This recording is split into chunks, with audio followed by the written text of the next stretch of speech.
So hello বন্ধুরা, তোমরা সবাই কেমন আছো? আশা করি ভালো আছো। আমিও কিন্তু বেশ ভালো আছি তোমাদের আশীর্বাদে। তো দেখো আজকে কিন্তু সকাল সকাল চলে এসেছি কিচেনে আর রান্না করে নিচ্ছি কাতলা মাছের ঝোল। তো কাতলা মাছ খেতে তো আমার ভীষণ ভীষণ পছন্দের, সঙ্গে কিন্তু আমার মেয়েও বেশ পছন্দ করে কাতলা মাছ খেতে। তো তোমাদের সাথে ছোট্ট করে একটা গল্প করি। তো কালকে রাত্রিবেলা অফিস থেকে ফেরার সময় ভাবলাম মাছ খেতে খুব ইচ্ছা করছে, তো ঘরে কোনো মাছ ছিল না ফ্রিজে, সেটা আমি সকালবেলায় দেখে গেছিলাম।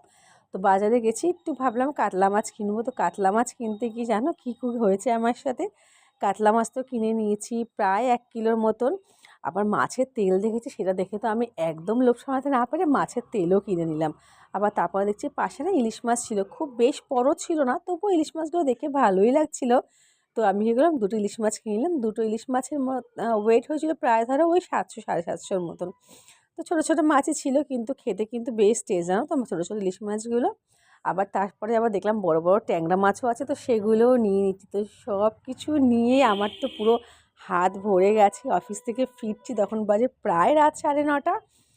তো ওই করতে করতে যাই হোক বাজার টাজার করে বাড়িতে আসলাম। এসে তো এবার ঠান্ডার মধ্যে মাছগুলো তো ধুয়ে ফ্রিজে রাখতে হবে, নাহলে তো মাছগুলো আবার খারাপ হয়ে যাবে।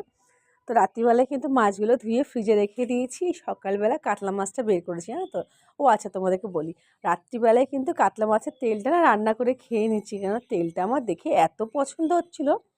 তো আমি অফিস থেকে এসেই না মাছের তেলটা রান্না করে কিন্তু খেয়ে নিলাম, জানো তো। কী যে টেস্টি হয়েছিল তোমাদেরকে কী বলবো। ওই ভিডিওটা আর বানানো হয়নি, জানো তো, রাত্রিবেলা এসেছি তো ওই জন্য ভিডিওটা করা হয়নি। তো তাই তোমাদেরকে ওই ভিডিওটা শেয়ার করতে পারলাম না, বুঝলে তো। তো তোমাদের সাথে গল্প করতে করতে দেখো মাছের ঝোলটা কিন্তু প্রায় কমপ্লিট হয়েই গেল। তো রাত্রিবেলায় কাতলা মাছের তেলটা খেয়ে নিয়েছে, সকালবেলা মাছটা খাচ্ছি। কালকে মনে হচ্ছে ইলিশ মাছটা হয়তো রান্না করব। তো তোমাদের সাথে অবশ্যই সব ভিডিওগুলো শেয়ার করতে থাকবো এক এক করে। তো মাছের ঝোলটা দেখে বলো কেমন হয়েছে। দেখতে কিন্তু বেশ ভালো হয়েছে, জানো তো। আর সত্যি কথা বলতে খাওয়ার পরে দেখলাম খেয়েও কিন্তু খুব রান্নাটা টেস্ট হয়েছিল। তো দেখো এখানে আবার কড়াইতে একটুখানি তেল গরম করে কালো জিরা ফোড়ন দিয়ে না দিয়ে দিচ্ছি তোমার হচ্ছে কত ছোটো ছোটো করে বেগুনকে রেখেছিলাম, তো বেগুনগুলোকে দিয়ে দিচ্ছি। একটা শাক বানাবো, জানো তো। তো বেগুনটাকে একটু ভালো করে ভাজা ভাজা করে নুন হলুদ দিয়ে আর একটু ভাজা ভাজা করে নিচ্ছি। আর এদিকে দেখো এই শাকগুলো ভালো করে কেটে বেছে ধুয়ে রেখেছিলাম। এটা বলো তো কী শাক, দেখি তোমরা বলতে পারো কি না কী শাক এটা। তো শাকটা ধুয়ে ভালো করে রেখেছি। এখানে বেগুনটা ভাজা ভাজা হয়ে গেছে। বেগুনটা ভাজা ভাজা হয়ে গেল, দেখো তেল কিন্তু বেগুন থেকে বেরিয়ে এসছে। আর এখন দিয়ে দিচ্ছি শাকগুলো। শাকটা দিয়ে ভালো করে নাড়ি চাড়িয়ে নিলেই কিন্তু এই শাকটা রান্না হয়ে যাবে। এই শাকটা রান্না হতে একদম বেশি টাইম লাগে না, 5 মিনিটের মধ্যে কিন্তু শাকটা একদম রান্না হয়ে যায়। তো যাই হোক, রান্নাটা আমার হয়ে গেল। তো তোমরা সবাই কেমন আছো সেটা কিন্তু অতি অবশ্যই কমেন্টসে জানিও।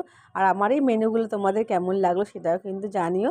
তো চলো, গল্প করতে করতে অনেক টাইম হয়ে গেছে, এখানে খাওয়ার দাওয়ার বেড়ে নিই। মাঝে কিন্তু আমি কি স্নান টান করে পুজো দিয়ে নিয়েছি।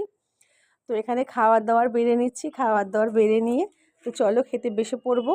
তো আর বেশি গল্প এখন করব না, অফিস যাওয়ার পালা। তোমরা সবাই কিন্তু ভালো থেকো, আর সবাই কিন্তু খুব মজা করে দিন কিন্তু কাটিও আমার মতন। তো তোমরা দেখে বলো কিন্তু কেমন হয়েছে।